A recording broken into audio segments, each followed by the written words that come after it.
네, 감사합니다. 우리 김준호 교수님. 여러분, 저는 이제 강연을 들으면서 아주 방대한 내용일 수 있습니다. 그런데 굉장히 핵심적으로 단축해서 우리가 이해할 수 있는가. 그런데 배움에는 역시 왕도가 없다. 특별히 이런 그 긴급하고 또 아주 중대한 사안은 굉장히 하나하나 짚어가야 된다. 그러나 오늘 토론해 주실 여러분들은 오늘 이 주제, 테시스를 좀 잘 이해하셔서 그것과 연관해서 이 얘기가 좀 나왔으면 참 좋겠다 그런 생각을 합니다. 항상 먼저 말씀해 주신 우리 지성수 목사님.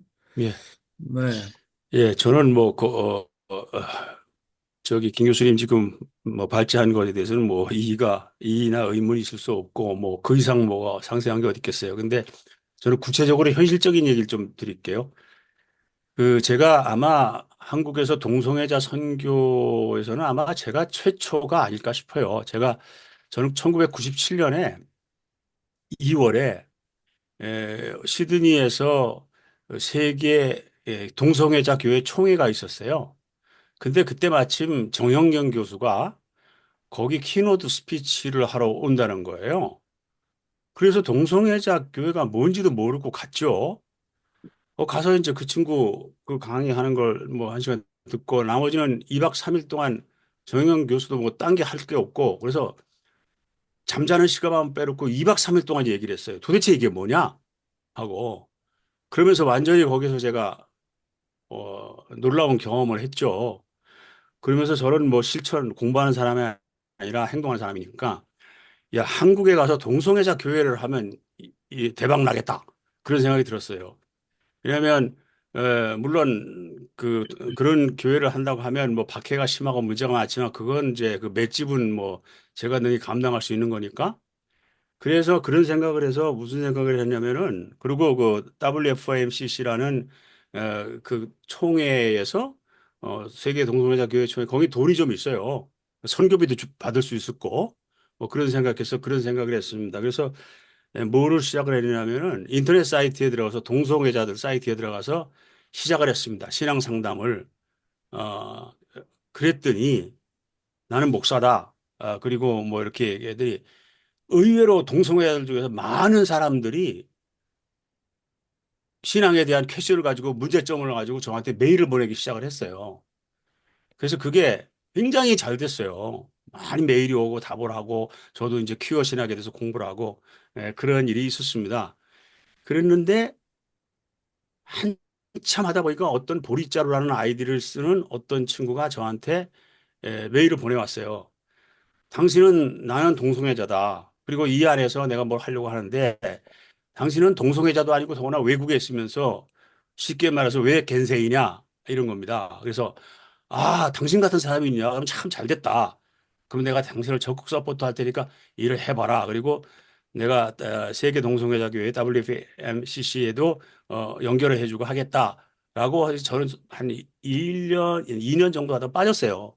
빠졌는데 알고 보니까 이 친구가 그 안에서 돈 나중에 알고 보니까 돈 뭐 사기를 치고 사라져 버렸어요. 그래서 저는 이제 이미 그때는 발 끄는 다음이죠. 한 가지 재미있는 거는 그래서 한국에서 동성애자 교회들이 모이는 데가 있다는 거예요. 그래서 그게 그뭐 무지개 교회인가 있다고 그래서 이제 갔어요. 그랬더니 기독교 회관에 어떤 방을 빌려가지고 토요일 날 예배를 드려요. 예배를 드리는데 지금은 이름을 잊어버렸는데 장신회를 나오고 동두천에서 무슨 그 여성들 를 상대로 뭐 선교하고 그런 목사였어요. 그런 목사가 모여서 동성애자들을 모여서 예배를 드리고 있더라고요. 근데 가서 보니까 이 사람은 동성애 신학에 대해서 전혀 모르는 사람이에요. 모르고 그냥 아예 불쌍한 애들이다. 이런 관념으로 이렇게 하고 있더라고요. 그러니까 진정한 의미에서 동성애 선교는 아니었죠. 근데 결국 그게 이제 나중에 흐지부지 되고 말았었습니다. 그래서 그런 경험이 있습니다. 일찍이. 예, 그게 제 경험입니다. 예. 네.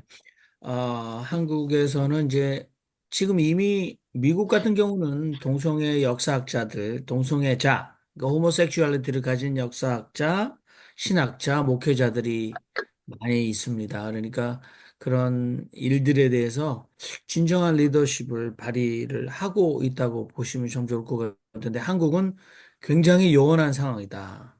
결국은 이제 동성애자들이 예술계 쪽에 많이 두각을 나타내고 지금 사회운동을 스스로 하고 있는 그런 현실이다라고 우리가 짚어보면 좋을 것 같아요. 오늘 김지도 교수님께서 이 확증 편향적 해석의 에, 긴 또는 과잉 해석의 기원은 바로 어거스틴의 신국론이다. 그래서 정말 어거스틴이 굉장히 많이 소환되고 있어요. 여전히 아직도 어거스틴의 아, 어거스틴의 실수로부터 우리가 벗어나지 못하고 있다. 그래서 저는 항상 이거를 인식론적인 원죄다 이렇게 생각하거든요. 이게 그러니까 두알리즘 그러니까 뭐 두 가지로 세상을 오른편 왼편으로 생각하는 기원도 그렇고 그리고 이 확증 편향적 해석을 견지하는 어, 공의와 나선자 적대에 대한 정치학적인 배경을 우리 김정일 교수께서 어, 이 요시아 왕의 개혁, 특별히 요시아 왕의 개혁 왕립 문서인 왕실 개혁 문서인 신명기를 위주로 우리에게 아주 핵심을 짚어 주셨습니다. 특별히 또 난민 문제. 그래서 지금 유대 종족주의에 사로잡힌 지방 사제단의 이스라엘계 난민 학살 정황. 요거 굉장히 중요한 포인트죠. 그래서 영화 끝까지 살아남아라 또는 2016년 증오. 그래서 우크라이나의 극우 민병대의 수백만 명의 폴란드인 학살과 연결시켰는데 우리가 이 역사도 우리에게 굉장히 낯선 겁니다. 그러나 한국적 정황과 좀 연결을 시켜야 될 것 같은데요.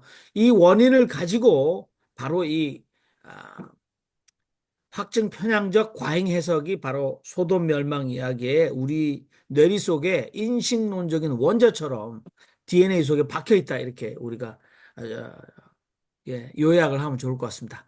자, 여러분들, 뭐 우리 주성수 목사님의 개인적으로 이 경험, 현실 말씀해 주셨는데요. 자, 다음 분도 마이크를 켜시고 말씀하셔야 됩니다. 우리 오랜만에 오신 유물 신학자이신 우리 브리즈번의 김웅재 신부님, 오늘 너무 심각하신데 좀 웃으시면서 말씀해 주시기 바랍니다. 마이크 켜시고 말씀하시죠.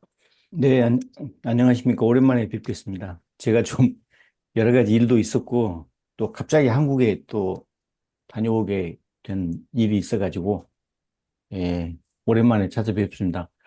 오늘 되게 기대하고 이렇게 찾아왔습니다. 근데 역시, 뭐 저는 이제 이 부분에 대해서는 사실 어, 제가 몇 년 전까지 사목했던 그 한인교회에서도 그 주제를 가지고 몇 년 전에 비슷한 설교를 좀 했다가 약간 그, 좀 이렇게 항의들을 좀 받은 적이 조금 있었습니다. 어, 저도 역시 이제 오늘 발제하신 김진호 교수님하고, 소동 비슷한 생각을 이제 해왔었습니다. 저는 다만 이런 그, 소돔과 고모라 멸망 설화가, 어떤 배경을 가지고, 이 정치적 또 사회적 배경을 가지고 있었는가라는 부분까지는 저는 이제 성서학적으로 접근할 능력은 안 됐었고, 다만 이제 저도 역시 이제 포인트를 그 울부짖음에다가 두어가지고 이제 그 사회는 이미 어떤 공평과 정의가 무너진 사회였기 때문에 이제 그 울부짖음에 그 귀 기울이셨다는 이제 야훼가 출애굽기에도 2장인가? 거기서도 이렇게 나오지 않습니까? 울부짖음에 내가 이렇게 직접 들었다.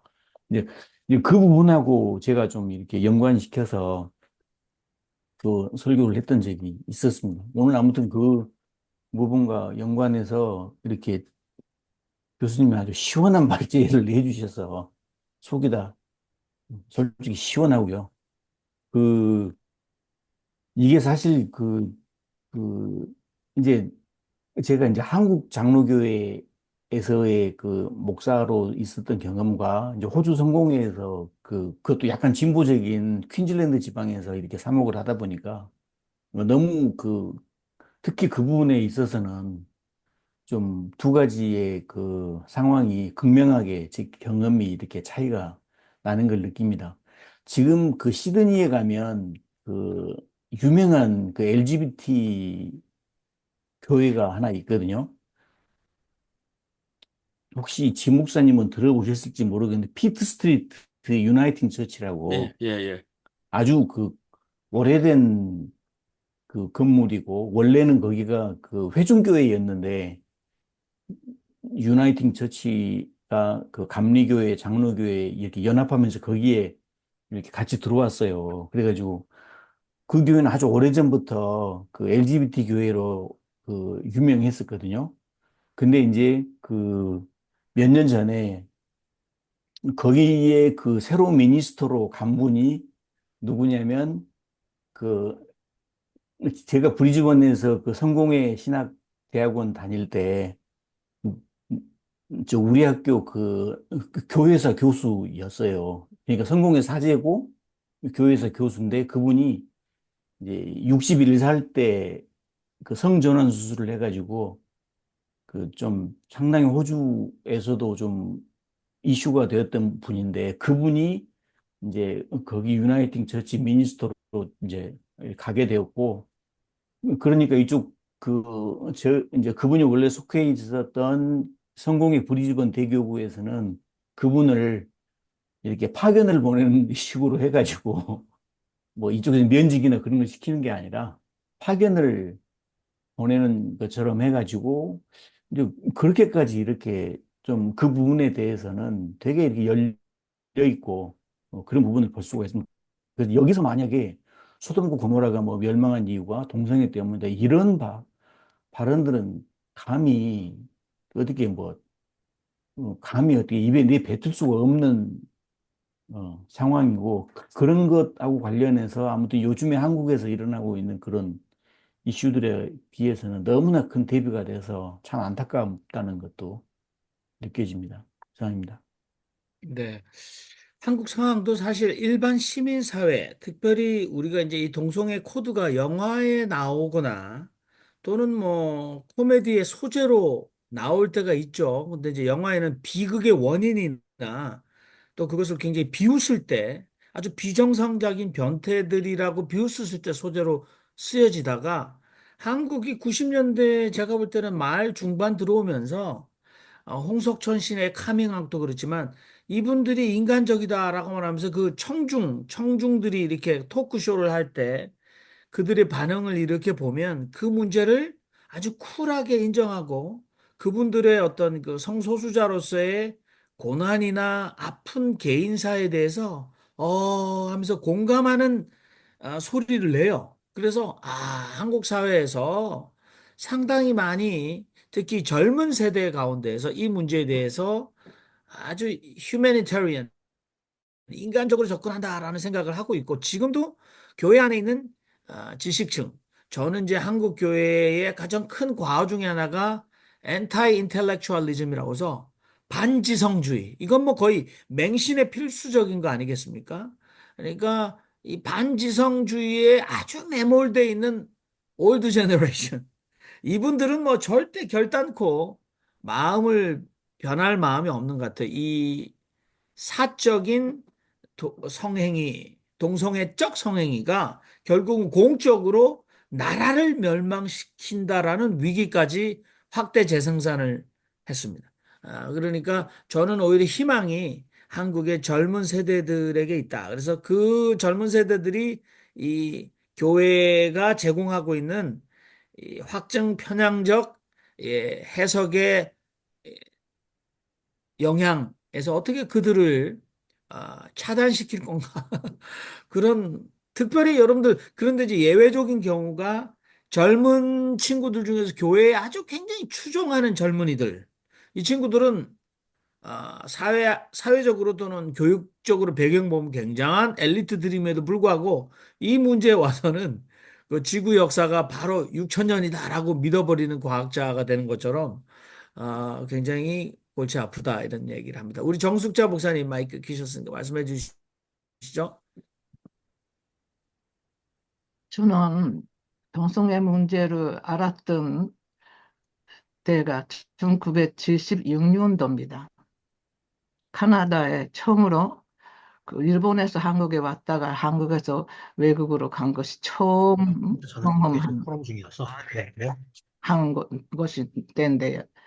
그때 제가 그냥 기장 요신도회 예, 전국연합회 사회위원장으로 있어서 그때가 70년대니까 한국의 민주화운동이 대단한 되고 특히 기장이 중심이 된 때였고 네, 그러면서도 카나다의 누군가가 25년도 여성회를 남자들만 카나다에 초청했는데 여성회의 75년도에 선교사님들이 이번에는 여성으로 보내자. 이렇게 해서 제 앞에 두 명이 계셨어요. 가셔야 할 분들이. 근데 한 분은 독일에 가셨고, 한 분은 미국에 가셨고, 그것이 세 번째가 제 차례인데, 아직까지 만내 딸이 세 살, 만 세 살 정도 됐을 때예요. 그거를 놔두고 6개월이나 다녀왔습니다. 그때 제가 사회위원장의 사명을 다하려고 그 가보니까 너무너무 부자 나라잖아요. 그런데 한국에 휴지가 없어서 신문지를 놓고요. 화장실을 해야 할 때였습니다. 그때가. 그런데 제일 처음에 카나다에 가서 제가요 하기 시작한 것은 초대받고 밥을 먹으면은요 아주 두꺼운 납킨이 나옵니다. 그럼 그 납킨을 버릴 수가 없어서 제가 집에 돌아올 때 한 보따리 납킨을 들고 왔다는 것이 제가 지금까지도 기억을 합니다. 그 정도 한국이 가난했을 때입니다. 그런데 가서 그러면 카나다에는 도대체 무엇이 문제인가? 문제를 조금 나는 보고 가고 싶다. 그렇게 해서 노바스코샤라 하는 곳에 저를 반쿠버에도 갔고요. 제일 먼저 갔을 때 calgary에 갔고요. 그 다음에 토론토도 갔고 그래서 거기에 토론토에 가기 전에 노바스코샤로 갔는데 노바스코샤에 계시는 여성 아주 우리 여신도회 안에서는 굉장히 그 나이 많은 분인데 지금까지도 일을 하는데 카나다에서는 한 사람이 이미 어떤 수준의 월급을 받게 되면은 자기가 받는 월급은 그 수준에서 이미 넘어가기 때문에 안 받는 그러한 생활을 한다. 이런 얘기를 제가 들으면서 어쨌든 그게 가서요. 노바스코샤의 한 동네에 가서 제가 하도 사회 문제만 찾으니까 여성들만 사는 그 곳에 어떤 남자분이 저를 인도해서 데려다 줬어요. 근데 아무리 생각해도 자고 잠자리를 보고도 뭐도 굉장히 이상해요. 이거는 제가 본능적으로 뭔가를 느끼는 그것이 동성애라는 그 자체에 대한 것을 아무것도 몰랐을 시절입니다. 저도 아무것도 몰랐고 그래서 갔고 그래서 솔직하게 그 남자분들은 남자분은 저를 놓고 왜 어디로 가버리고 그분이 없을 때 제가 좀 질문이 있는데요. 해서 그 여자분들이 농사를 지어도 튼튼한 여자분이 아주 잘 짓고요. 그 다음에 애들도 있고 다 있어요. 가족이 다 있어요. 그런데 거의 다 남자가 한 사람도 없이 여자만 있어요. 근데 그런 여성 공동체로 유교했던 곳 같아요. 그런데 제가 이상한 질문이라고 생각을 하지 말고 들어주세요. 제가 여러분들 집을 이렇게 보고 느낀 것은요, 이렇게 여성들만 살면은 성 문제를 어떻게 해결을 하세요? 이렇게 물어봤어요. 저는 왜 그것을 물어봤는지도 지금도 그때 제한테 그 사람들이 입장 곤란하게 한 것을 제가 보면서 아, 이거 왜 그런 말을 물어봤을까? 지금까지도 그것이 죄책감을 느끼는 정도의 그런 질문을 했어요. 그랬더니 그분이 여러 여성들이 있었는데도 한 분이 설명을 하시는데 우리는 레스비안들입니다. 그런데 아직까지 여기 사람들은 우리가 레스비안이라는 것을 모릅니다. 알게 되면은 여기서 우리는 못 살게 됩니다. 그러니까 당신이 물어보기 때문에 우리가 거짓말을 못해서 공개는 합니다만은 이것을 아무에게도 말씀 안 하셨으면 좋겠습니다. 저는 갔다 와서 한국에 와서까지 그것을 한 20년 이상 말을 못했습니다. 그분들에게 미안해서 질문했던 것도 미안했고 그런데 그때 제가 느꼈던 것은요. 그분들의 삶이 너무나 행복해 보였어요. 그리고 그분들이 남성 없어도 살 수 있는 능력을 전분히 가지고 있다는 것도 제가 제 눈으로 봤고요. 모든 어려운 일도 다 여성의 손으로 하고 있는데 그것이 레스비안이었구나 생각을 하니까 저는 레스비안 이미 결혼해서 저는 넷이나 애기들 놔두고 갔기 때문에 제가 레스비안이 될 수는 없는 거지요. 그러긴 하지만은 레스비안이라는 것이 그렇게 나쁜 것은 아니다. 이런 생각을 하고 돌아왔습니다. 그래서 나중에 보니까요. 어떻게 그냥 기독교 안에서 레스비안 공격을 하기 시작하는데 기독교 사상에 저는 두 번인가 글을 낼 수밖에 없었어요. 그 대립하는 레스비안 지지하는 사람하고 레스비안 반대하는 사람의 글을 설화하는 건데 저는 거기서 제가 가지고 온 것은 너무나 좋은 인상이기 때문에 레스비안들의 인간성 그래서 우리가 함부로 그렇게 차별을 하는 것은 옳지가 않다. 그분들을 보니까 저는 만나고 왔는데 너무나 인간적으로 정말 한 인간을 존중한다 하는 것이 그렇게 사는 것이 아닌가. 이런 것을 느끼는 정도로 제가 그냥 경험을 했습니다. 이런 글을 써서 냈습니다. 아무도 반대를 안 하셨습니다만은 일단은 제 경험은 거기에 있는데 제가 하고 싶은 말은요. 왜 기독교가 그렇게까지 반대하는가? 이번에 뭐 100명이나 모였다는 그 사람들 속에서요. 주로 젊은이들이 많이 모였답니다. 거기에 레스비안 반대하느라고. 그런데 이것이 성소 속에서 성소가 잘못한 것이 있어요. 제가 생각할 때는. 뭐, 소돔과 고모라의 문제도 잘못한 것이 하나고요. 그리고 처음부터 아브라 하나님이 아브라함에게 약속했다는 것이 잘못한 겁니다. 이거는 제 생각입니다. 왜? 왜 하나님의 축복이 후손 나는 것이 축복이냐는 말입니다. 하나님의 축복은요, 어떤 사람들인지 함께 살면서 거기가 행복하는 것이 축복이라 할 거 아니에요? 그런데 그 성경에는 하나님 축복해서 너희들은 모래알 같이 그거 생긴다. 그때 사람들이 필요했겠지요.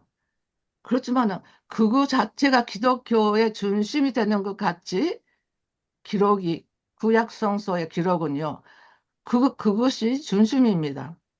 저는 요즘에 아까 그 선생님이 신명기 얘기 좀 하셨습니다만 신명기가 우리는 읽고 저는 그 얘기를 메시지로 예배 때 합니다.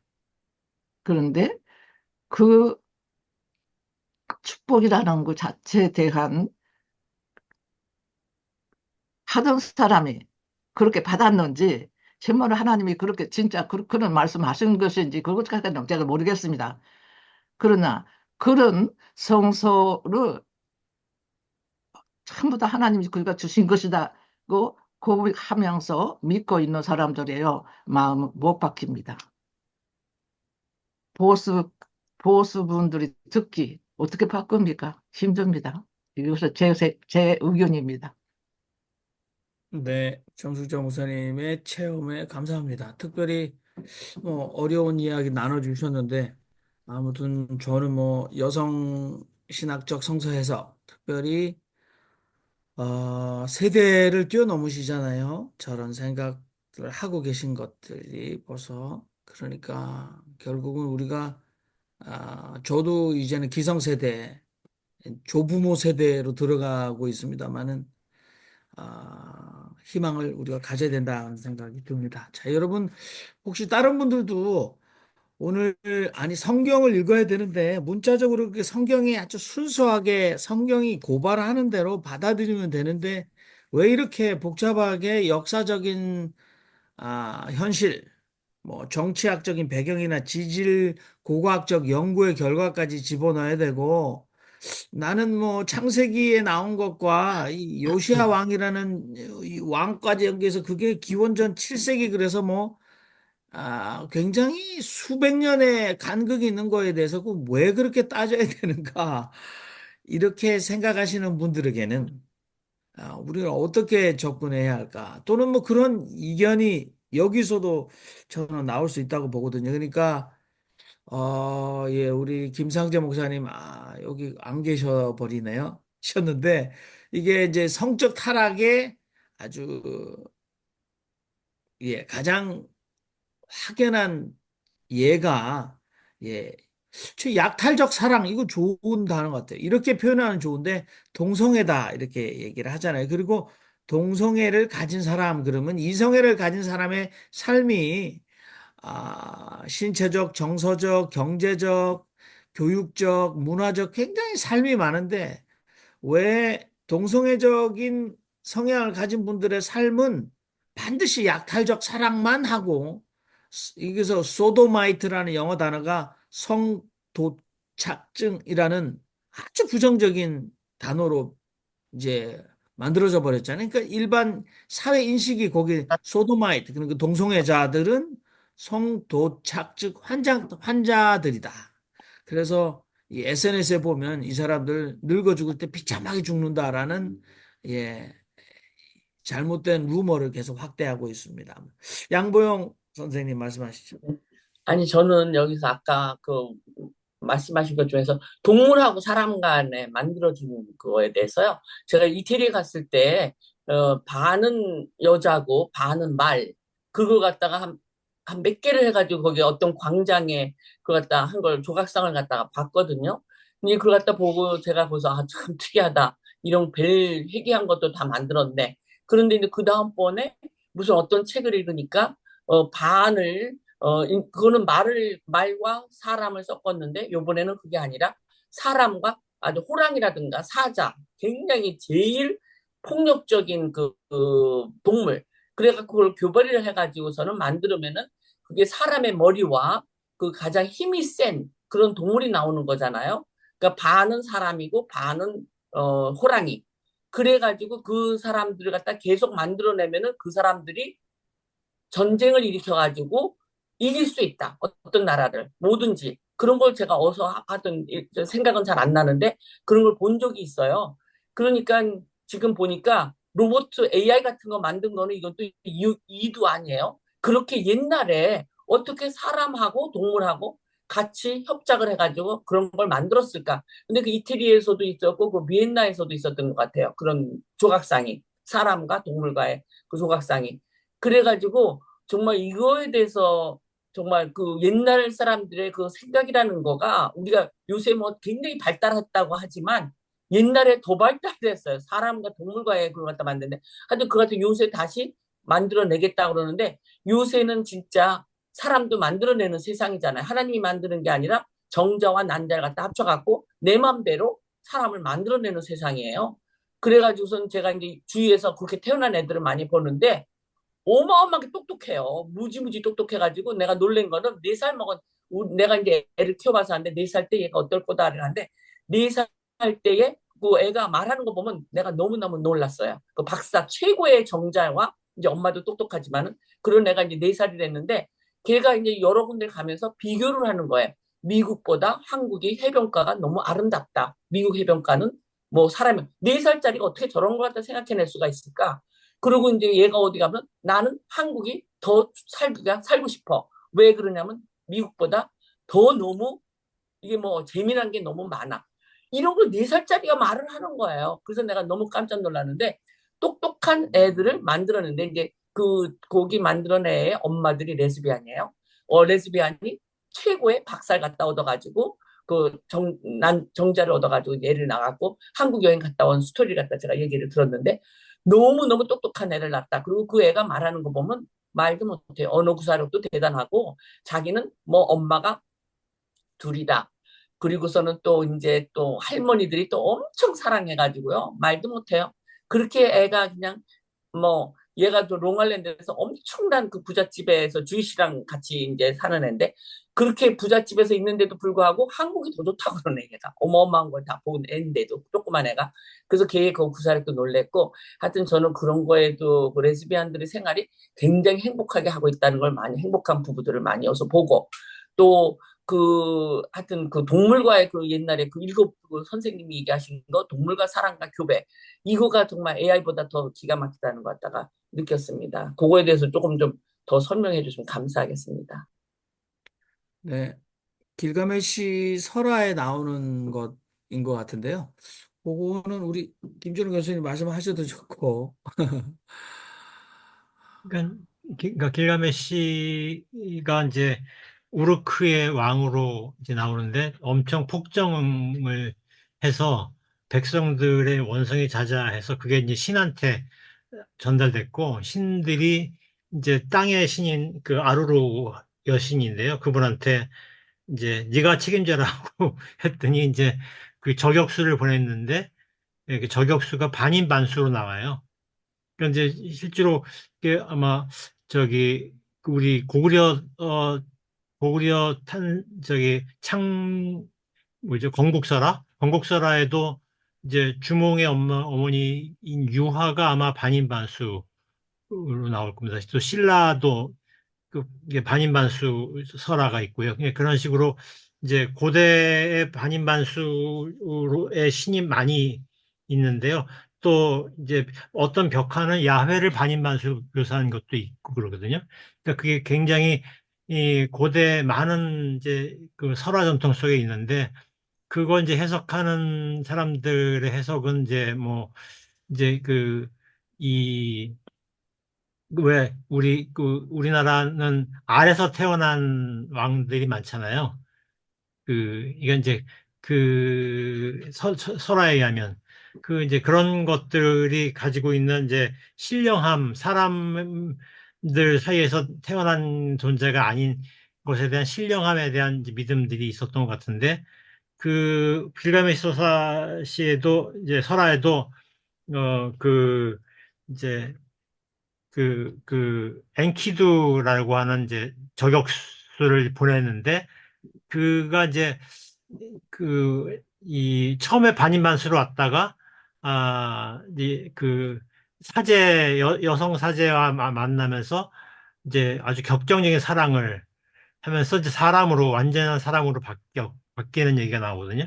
그러니까 이제, 그래서 이제 아마 우리 그리스도교 신앙에서 신이 사람이 됐다라는 것 같은 이제 그런 뉘앙스가 들어있는 것 같아요. 완전한 사람으로 됐을 때 이제 사람이 겪는 이제 어떤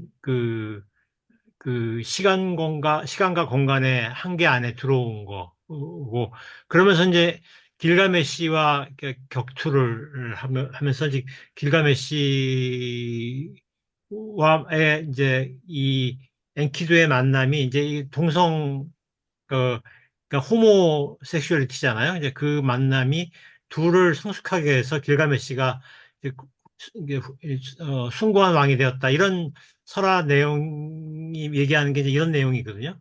그래서 우르크가 고대 메소포타미아 지역에서 이제 가장 위대한 전설적인 왕인데 그의 이제 그가 위대한 왕이 되는 과정에서 이렇게 이제 그 반인반수의 괴물이 사람이 되고 사람과의 동성 간의 격정적인 저게 어떤 사랑이 그 왕을 업그레이드 시키고 뭐 이런 과정 이게 나오는 것 같아요. 그래서 그런 것들이 이제 길가메시에만 나오는 게 아니고 많은 설화에서 이제 그런 반인반수적인 존재가 나오거든요. 그래서 어떤 텍스트는 반인반수가 괴물로 묘사되기도 하는데 많은 텍스트들에서 신을 묘사할 때 이렇게 얘기하는 게 나오거든요. 그래서 그런 것들이 이제 아마 인간과 다른 존재다라는 것을 강조하는 맥락에서 나오는 것 같아요.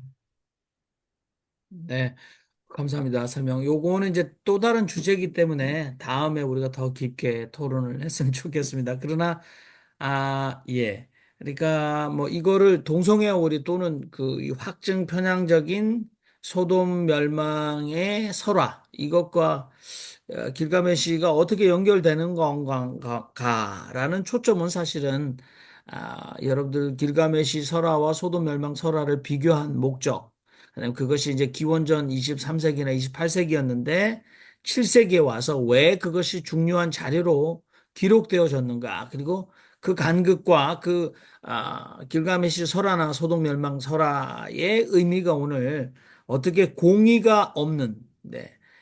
그리고 약자들이 그러면 이 하느님을 향해서 신을 향해서 울부짖는 공의가 무너진 현실과 어떻게 연결되는가에 우리가 초점을 참 맞추면 더 좋지 않겠는 그런 생각이 듭니다. 자, 여러분들 말씀 안 하고 계신데 여러분들은 네. 그 경험, 삶의 경험 말고 우리가 그 믿는 우리가 what we believe 우리가 신앙으로서 이 문제에 대해서 특별히 창세기 8장, 19장 소돔 멸망 여러분들도 처음에 기독교에 기독교와 이렇게 여러분들이 관계를 맺으시면서 교회에서 들려지는 이 문제에 대해서 특별히 소금 기동이 된 롯의 아내 이 얘기를 보면서 이거 돌아보아서 그렇게 됐다. 또 그쪽에서 이 얘기를 들으면서 분명히 아마 교회에서 확증 편향적 해석을 아주 일방적인 해석을 들으시며 그것을 신앙화해 오셨을 텐데 혹시나 아직도 그것이 내 신앙에 굉장히 중요한 그래서 사적인 약탈적 사랑이 나라 전체를 날려버릴 커뮤니티 전체를 유황불로 쓸어버릴 신의 진노라고 하는 확신을 가지고 계신지 뭐 물론 예 10월 27일 집회에 저도 거기에 보니까 동영상 중에 찬양하는 동영상에서 크리스 찬양이라는 유튜브 채널 페이스북 채널에서 어마어마한 그 찬양대들이 과시를 하면서 그 떼창을 하는 것을 보면서 굉장히 충격을 받았습니다만 여러분들의 지금 현재 신앙과 또는 아, 이것을 아, 의문, 그것이 무너지는 여러분 생각하고 있는 아, 고정관념을 어떻게 탈피했었던 과정이 있었는지 좀 말씀 좀 나누면 도움이 되지 않을까 싶은데요.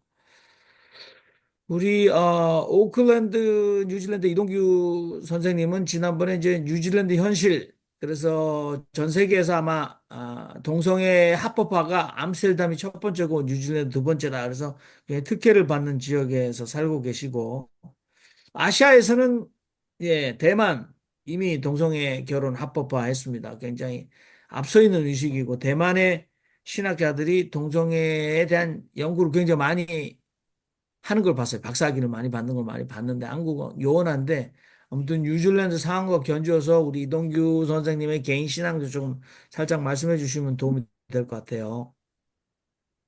그 전에 오늘 김준호 목사님 그 말씀을 들은 소감을 말씀드리겠습니다. 어려웠어요. 이게 신학대학교 학부는 좀 졸업해야지 이해할 수 있는 수준인데, 저는 뭐 근처도 못 갔고, 하지만 굉장히 집중해서 열심히 진지하게 들었습니다. 그 이유는 그 저는 역사를 좋아하거든요. 그래서 흡사 이 내용이 역사 스페셜 소돔과 고모라는 동성애로 멸망하였는가라는 것을 쭉 탐구해 나가는, 그래서 소돔과 고모라의 그 시기가 청동기 3기 기원전 2800년 전, 또 그걸 호세아인 기원전 700년 전에 그 기록했다는 얘기. 그리고 소돔과 고모라가 성경에는 동성애 때문에 망했다고 안 나오는데, 그렇게 된 기반이 서기 400년 어거스틴 로마 제국 때 신국론에서 로마 사회를 유지하기 위해서 만들어낸 뭐 어떤 논리, 그런 식의 얘기들이 기원전 2800년, 기원전 700년, 서기 400년, 그리고 1차 세계대전 때 그 우크라이나 극우 민병대가 폴란드 학살한 증오, 뭐 이런 것이 역사적을 이렇게 흥미롭게 공부할 수 있어서 저는 도움이 됐고요. 또 말씀하시는 내용이 결국 그 왜 그러면 그 역사적 사실을 동원하고 그 얘기를 했는가? 성경에는 그렇게 나와 있지 않는데 그 시기에는 그렇게 동호회를 혐오하거나 동성애를 뭐 이렇게 차별하지 않았는데, 오히려 현대에 와서 보수 기독교 교단들이 성경에를 그 저기 성경에 있다라는 그 이유로 그걸 한다는 거에 대해서 진보 신학자로서의 어떤 그렇지 않다는 논리를 만들어내신다. 뭐 그런 느낌을 받았고요, 배웠고요. 그래서 이제 저도 성경을 다시 한번 읽어보고, 그 다음에 그 근거에 대한 내용들, 그리고 지금 때가 어느 때인데 아직도 그런 생각을 하고 있는 사람들에 대한 생각, 뭐 이런 거를 할 수 있는 그런 기회였던 것 같습니다. 그리고 막판에 양고영 자매님이 그 물어봤던 그 설화, 그, 그게 대부분 그리스 신화를 근거로 한 얘기 아닙니까? 그 고대 설화 나왔던, 길가메시 설화는 고대 근동이니까 뭐 그래요. 그리스랑은 조금 고대 근동. 그래서 거기 사실 고대근동. 창세기 6장의 홍수 설화보다도 더 오래된 기록이 길가메시 그 심판 음. 홍수 설화다 이렇게 하는데 아주 흥미진진했는데 오늘은 또 강조점을 살짝 아니, 달랐어요. 간략하게 그 얘기하고 내가 얘기를 끝는데요. 막판에 그 얘기를 들었을 때 어떤 느낌이 들었나 하면, 그런 설화를 믿는 것도 우상숭배 아닙니까? 하나님이 하지 말라고 어, 그렇지 않나요?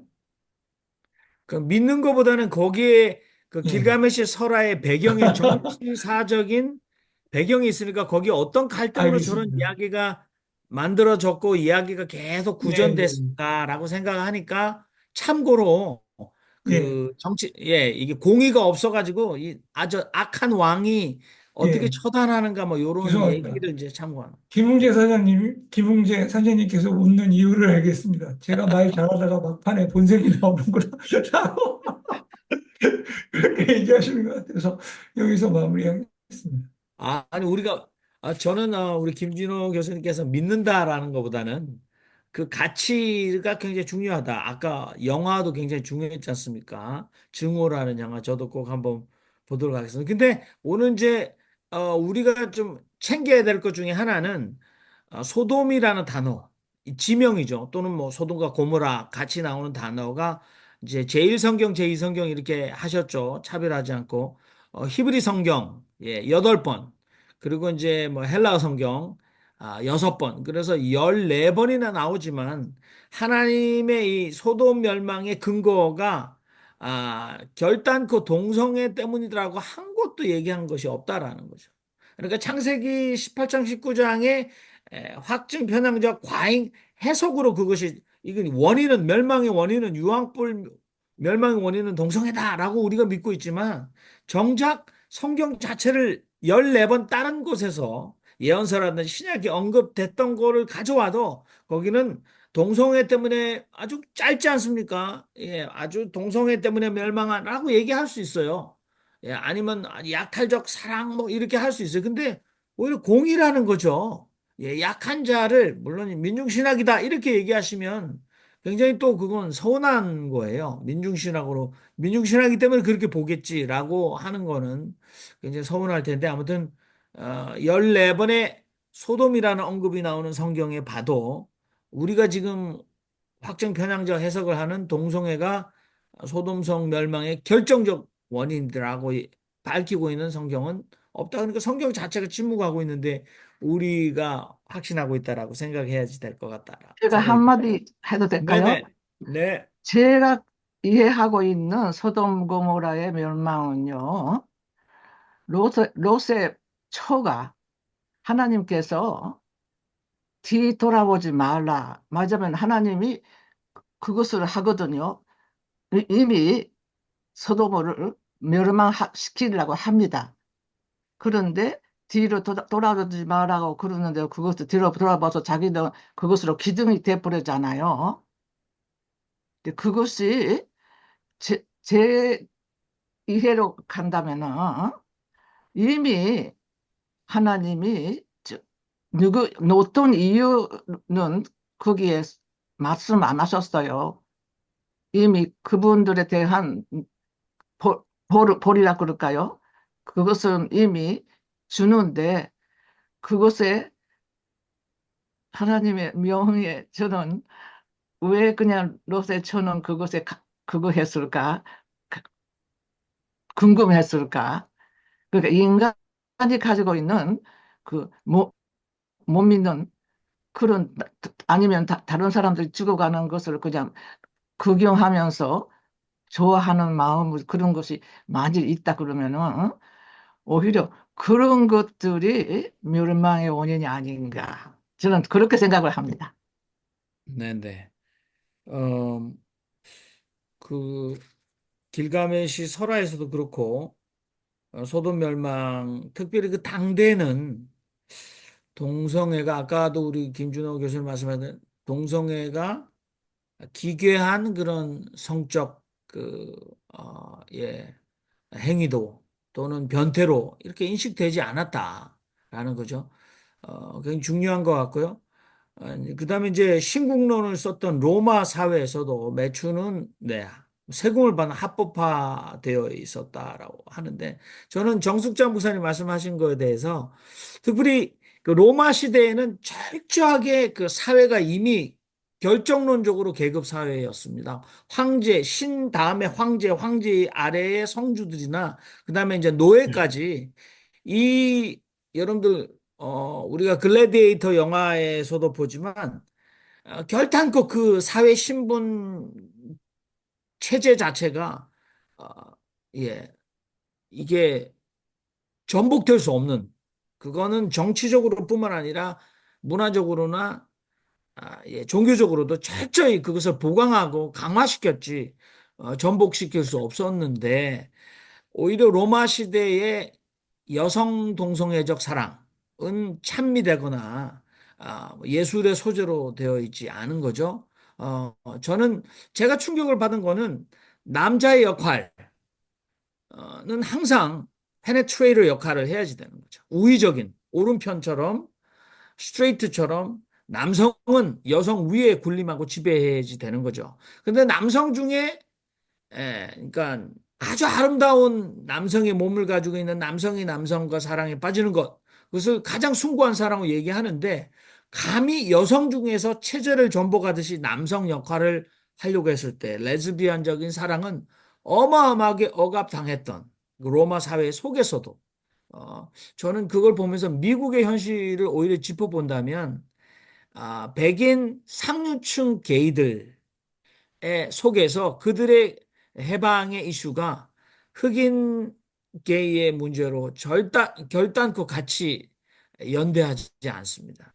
그리고 이건 뭐 오늘 또 곁으로 나갑니다만, 그래서 그 속에서도 엄청난 차별이 또다시 존재하고 있기 때문에 저는 뭐 여성이면 전부 다 천사들이고 남성들은 다 악마다 이런 생각을 하시는 분 안 계시겠지만 우리가 성소수자의 희생을 아픔을 이해하면서도 불구하고 그 속에서도 우리가 또다시 간과치 말아야 할 약탈적 사랑은 어디에나 존재하고 있고 또 하나님의 공의가 상실될 위기나 가능성은 어디에도 있다. 그걸 열어놓고 우리가 간다면 우리가 이 해석조차도 확증 편향적으로 한쪽 편들기를 하려고 하고 있는 건 아니다. 오히려 김준우 교수님의 성서 해석은 오히려 공의를 세우고 우리 모두에게 어떤 연민과 또는 스스로를 향한 경각심을 연대와 경각심을 동시에 일깨우는 해석이 아닌가 그런 저는 생각을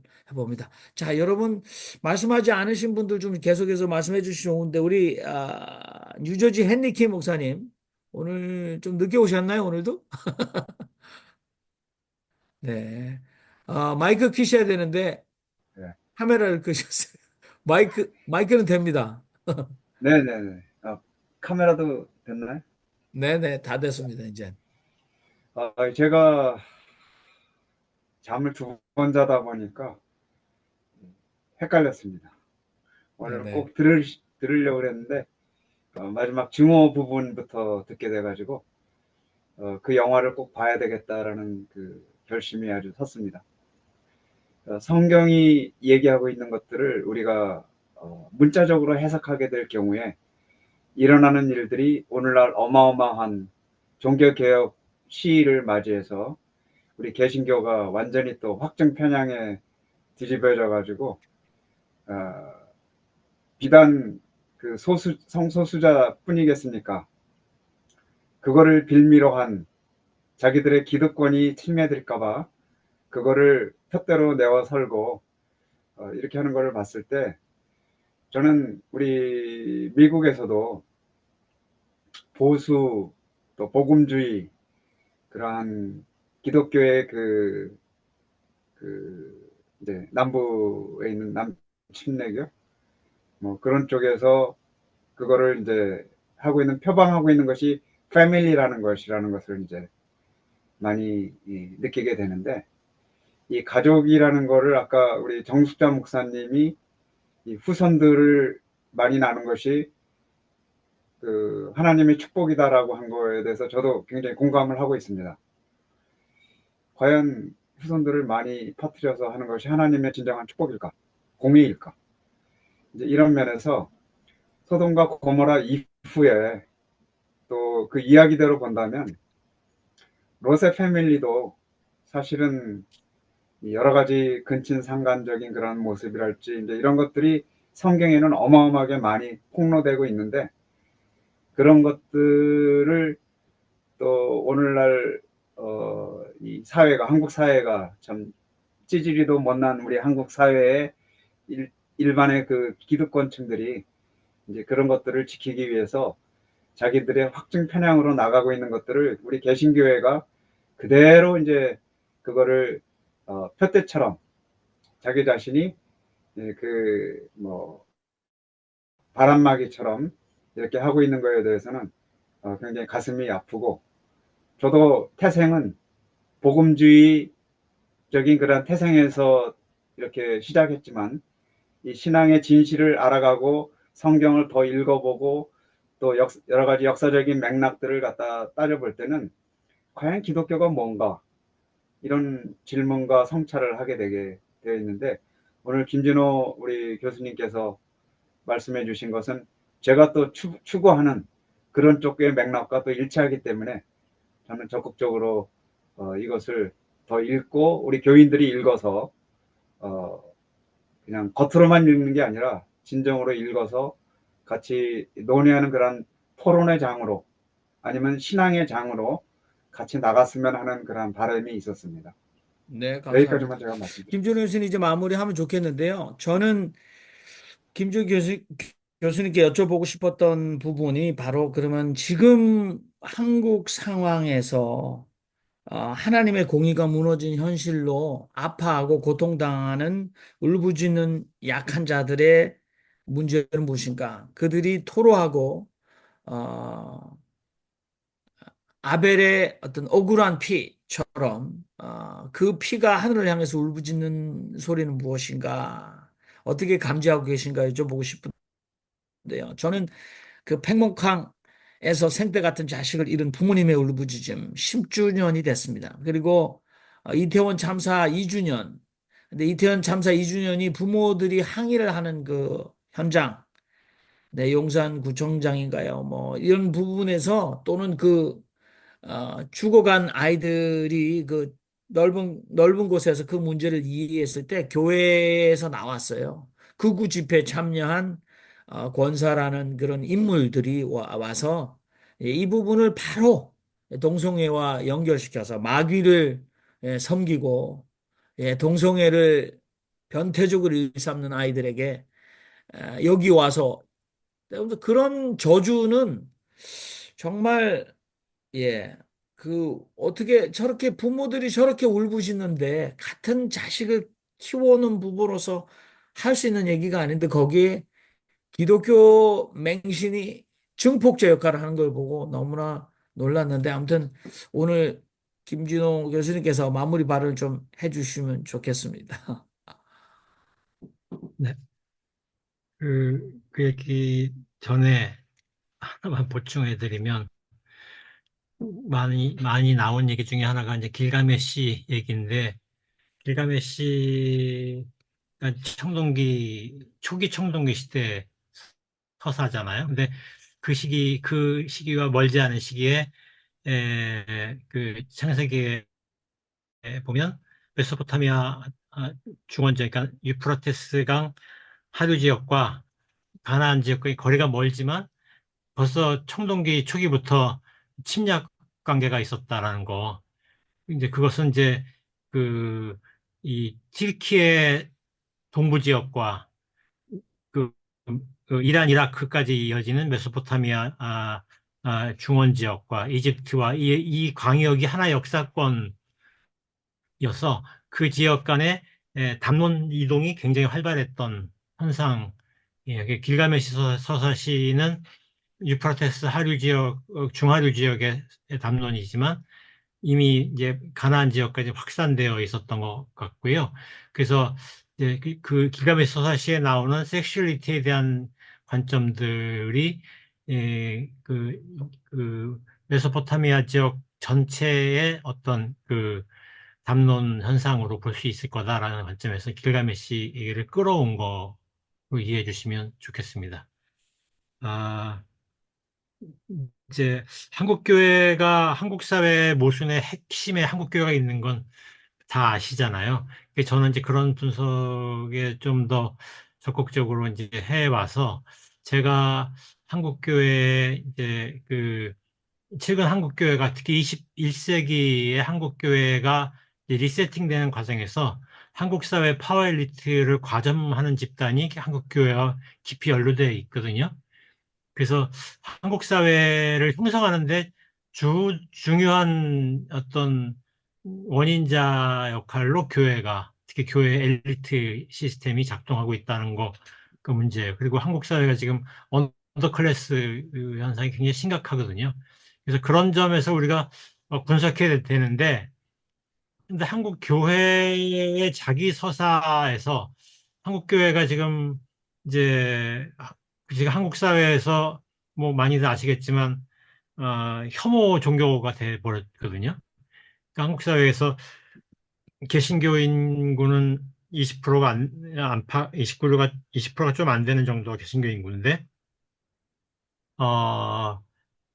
결속력은 상당히 감소한 것 같고요. 그리고 떠돌이 신자들이 훨씬 늘어난 현상이 있고 중소형 교회들의 위기는 이루 말할 수 없이 심각한데요. 그래서 이제 지금 제가 아까 말한 한국 사회에 이제 파워엘리트들이 많이 있는 교회들은 일종의 품위유지비라 그럴까요? 자기 이 담론을 관리하는 능력이 상당히 있어서 가톨릭만큼이나 사회에 이제 흠집이 드러나지 않는 모습으로 자기가 관리되고 있는 것 같아요. 근데 한국 사회에서 이제 밉상이 되고 있는 종교 현상들은 한국 교회에서 위기를 더 많이 겪고 있는 교회나 목사들에게서 나타나거든요. 그리고 그들에게서 나타나는 현상들이 극우주의 양상인데요. 그리고 최근 오랫동안 한국 사회는 극우주의의 적을 빨갱이로 봤잖아요. 빨갱이라는 것은 이제 1947년도에 4.3 때 유행했던 언어인데, 오랫동안 지속된 거죠. 그런데 지금 한국교회 개신교를 엮는 어떤 그 연대 서사는 빨갱이가 아니고 동성애예요. 그러니까 동성애를 내걸면 개신교 안에 여러 분파들이 그냥 결속이 되는 것 같아요. 그러니까 소수의 진보 빼고는. 근데 신자들에게 보면 또 달라요. 신자들은 성소수자에 대해서 비판적인 사람들이 한 25%에 30 정도 되는 것 같고, 성소수자에 대해서 열려있는 태도를 가진 사람들이 30에 35% 정도 되는 것 같아요. 그러니까 더 많은 사람들이 성소수자에 대해서 열려 있어요. 그러니까, 그러니까 더 많은 사람들이 성소수자에 대해 열려 있는데, 목회자들에게로 가면 완전히 다른 양상이 보이고 있거든요. 그 얘기는 한국교회 목회자들이 한국교회 신자들의 생각을 반영하지 않는다라는 것을 보여주는 거고, 한국교회가 그만큼 이제 닫힌 담론의 장인 것 같아요. 그리고 그런, 아까 말씀드린 것처럼 그런 아주 그 현상이 가장 심한 것이 한국교회의 이제 위기에 가장 심각하게 위기감을 느끼고 있는 목회자들에게 나타나거든요. 그 이제 심리학에서 이제 그 어떤 게 있냐면 자기의 어떤 위기감을 남의 원인으로 이렇게 전가시키는 심현상이 있거든요. 그리고 이제 그런 것들이 공격성으로 표출되는 것에 대한 연구들이 있어요. 사회심리학에서. 근데 그래서 이제 그것이 묻지마 범죄 연구 같은 거 할 때 많이 사용되거든요. 그래서 이제 이 타인에게 책임을 전가시키고 그걸 공격적 행위로 표출하는 거죠. 그걸 전위 현상이라고 그러는데요. 이 전위 공격성이라는 주제어로 이제 연구가 되는 논문들, 우리나라 이제 심리학 저널들에 보면 엄청 많은 논문들이 전위 공격성에 대한 연구들이 있거든요. 근데 그런 그 어떤 그런 전위 공격성 의 양상이 이제 빨갱이에게 모든 책임을 돌렸다면 지금은 동성애에 이제 돌리는 양상인데 그 배경에는 한국 개신교가 가지고 있는 이제 모순이 다 응축돼 있는 것 같아요. 그러니까 그 응축돼 있는 그래서 일단 표면적으로 개신교가 내걸고 있는 이제 성소수자에 대한 얘기들의 허구를 계속 문제 제기하면서 신자들이 그런 문제의식을 알게끔 해주는 게 중요하지 않은가, 개신교에 있어서. 그래서 신자들의 이반 현상이 좀 심각하거든요. 이를테면 한국의 개신교가 목사들이 이렇게 집회에 많이 그 신자들을 동원했잖아요. 근데 신자 동원하면 저한테도 연락이 와요. 우리 교회 목사가 이런 신자 동원하는 설교를 했다 하면 고발하는 거죠. 근데 저한테만 고발하는 게 아닐 거 아니에요. 그런 식으로 이제 이미 신자들의 목사에 대한 충성심이 많이 이완이 된 거죠. 그리고 신자들 중에는 이제 또 목사들이 그, 이렇게, 눈 감을 수 없는 영향력 있는 신자들도 있잖아요. 그러니까 그런 신자들도 이제 그런 발언들을 하고 있는 것 같아요. 그래서 이제 그 신자들에 대한 이제 무서움이, 이제 한국 교회 목회자들한테 좀 필요한 것 같은데 지금 현재는 이제 그런 무서움을 덜 타는 사람들 사이에서 전위 공격성이 더 많이 나타나는 것 같거든요. 그래서 이제 저는 그런 목회자들이나 신학자들의 어떤 위선적인 어떤 성서 읽기들을 좀 비판적으로 문제제기하는 게 필요하고 또 하나는 한국 개신교가 한국 사회에 미친 부정적인 역할들을 파헤치는 것들, 그런 것들이 또 현재 한국에서 이제 진보적 신학을 하는 사람들에게 필요한 과제인 것 같아요.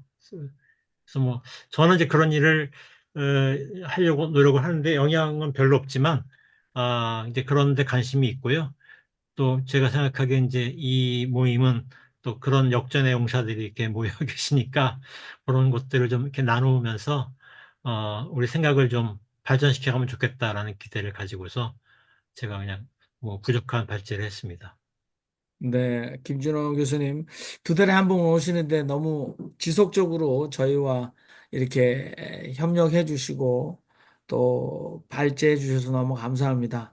특별히 저도 저희가 많은 이슈들, 주제들을 다룹니다만, 동성애 문제, 특히 이제 성서 해석 문제에 대해서 이게 성서 오독, 그래서 굉장히 이제 여기에 천착하시는 분들이 많으셨는데, 주제가 일반적이지 않고 동성애로 포커스가 되면 사실은 약간 저희들한테도 그 관심은 많은데 이 부분에 대해서 조금 더 전체적인 어떤 그 힘이 좀 필요하다 이런 생각이 좀 저는 들더라고요. 근데 그래도 저희가 그래도 이 신앙과 신학 사랑방에서 상당히 오랫동안 한 네 번 이상 주제로 우리가 다루고 있습니다. 그래서 오늘 무너진 공예 난민 사례, 그래서 특별히 지난번에 우리가 빠져 있었던 지난번에 사사기랑 그다음에 레위기, 그다음에 로마서 했었는데 창세기 18장 19장 많은 사람들이 머릿속에 각인된 소돔 멸망 설화에 관한 예, 해석, 특히 민중신학적인 어떤 대안을 우리에게 주셔서 너무나 감사하다 하는 생각이 들고 수고 많으셨고, 앞으로 조금 저희가 만든 동영상이 좀 많은 사람들에게 좀 많이 보여주시면 참 좋겠다 그런 생각이 듭니다. 예, 여러분 1시간 40분 동안 참여해 주시고 토론해 주시고 특별히 발제해 주신 우리 김주 교수님께도 깊게 감사를 드리면서 오늘은 여기까지 공식적으로 마치고 이제 뒷풀이 담화 시간을 갖도록 하겠습니다. 수고하셨습니다. 예, 감사합니다.